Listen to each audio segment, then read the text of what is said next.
Yun guys, ito yung loob ng Padre Pio. Ayan, yun sa hindi pa nakakarating dito kay Padre Pio. Ayan po. Ayan, hindi po ganong karamihan ang tao kasi hapon na po siya. Pangalawa, ang lakas po ng ulan talaga.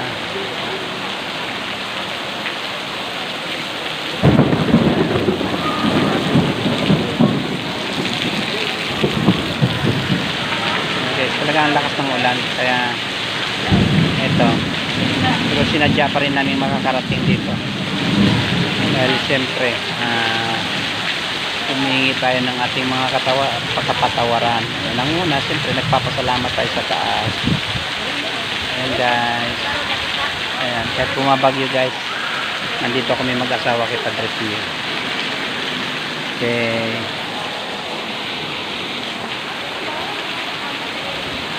okay guys, tara sa unahan. Lakas ng ulan.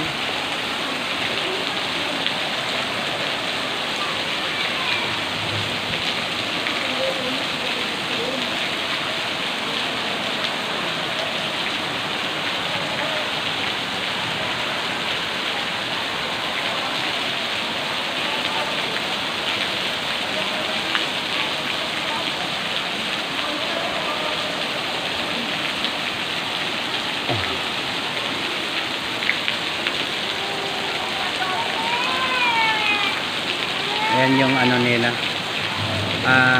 Chapel of Reconciliation. Ayan po.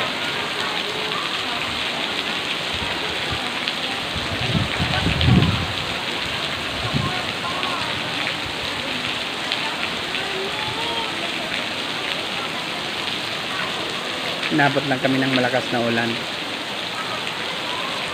pero okay lang. Ang importante nakarating kami dito ng maayos.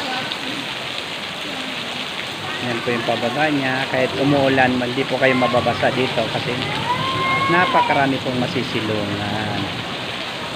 Ayan po. Maraming salamat po. At syempre, salamat sa taas sa ating Panginoon at ginabayan kami papunta rito kay Padre Pio. Thank you Lord Jesus Christ. Salamat po. Bye bye.